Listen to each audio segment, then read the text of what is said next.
ಕರುನಾಡ ಕಿರಣ, ನಾಡು ನುಡಿ ಸುದ್ದಿ ಸ್ವಾರಸ್ಯ. ಇವತ್ತಿನ ದಿನ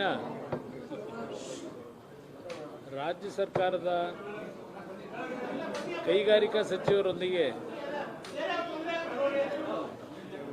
ರಾಜ್ಯದಲ್ಲಿ ಹಾಗೂ ವಿಶೇಷವಾಗಿ ಕೆಲವು ಕೈಗಾರಿಕೆಗೆ ಸಂಬಂಧಪಟ್ಟಂಥದ್ದು ಮಂಡ್ಯದಲ್ಲೂ ಸಹ ಜನತೆಯ ನಿರೀಕ್ಷೆ ಏನಿದೆ ಆ ಭಾಗದಲ್ಲಿ ನನ್ನನ್ನು ಆಯ್ಕೆ ಮಾಡಿದ ಮೇಲೆ ಆ ಹಿನ್ನೆಲೆಯಲ್ಲಿ ಇವತ್ತು ರಾಜ್ಯ ಸರ್ಕಾರದ ಕೈಗಾರಿಕಾ ಸಚಿವರ ಜೊತೆ ಸರ್ಕಾರದ ಹಲವಾರು ಇಲಾಖೆ ಅಧಿಕಾರಿಗಳೊಂದಿಗೆ ಒಂದು ಸಭೆಯನ್ನು ಕರೆದಿದ್ದಾರೆ. ಆ ಸಭೆಯಲ್ಲಿ ಭಾಗವಹಿಸಲಿಕ್ಕೆ ಇವತ್ತು 2 ವರ್ಷಗಳ ನಂತರ ವಿಧಾನಸೌಧದ ಈ ಒಂದು ಕೆಂಗಾಲರ ಮಂತ್ರಿಯವರು ಕಟ್ಟಿರ್ತಕ್ಕಂಥ ನಮ್ಮಗಳ ಜನಪ್ರತಿನಿಧಿಗಳ ಒಂದು ಕೆಲಸ ನಿರ್ವಹಣೆ ಮಾಡ್ತಕ್ಕಂಥ ಒಂದು ದೇವಾಲಯ ಅಂತಕ್ಕಂಥದ್ದು ಭಾಳ ಜನ ಹೇಳ್ತಾರೆ. ನಾನು ಅದನ್ನೇ ಹೇಳಲಿಕ್ಕೆ ಬಯಸ್ತೀನಿ.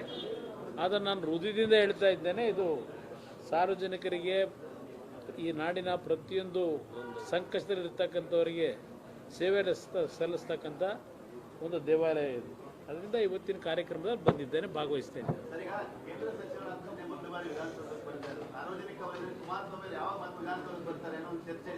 ನೋಡೋಣ, ಅದೆಲ್ಲ ಭಗವಂತ ನಿಗದಿ ಮಾಡ್ತಾನೆ.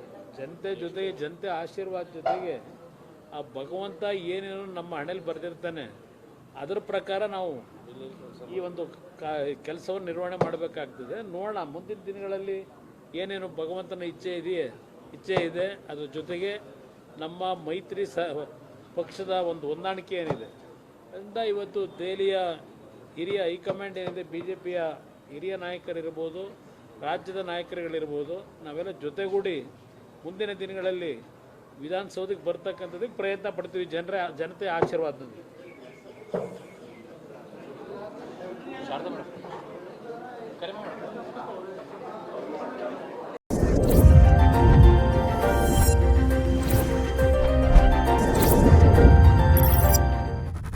ಕರುನಾಡ ಕಿರಣ, ನಾಡು ನುಡಿ ಸುದ್ದಿ ಸ್ವಾರಸ್ಯ.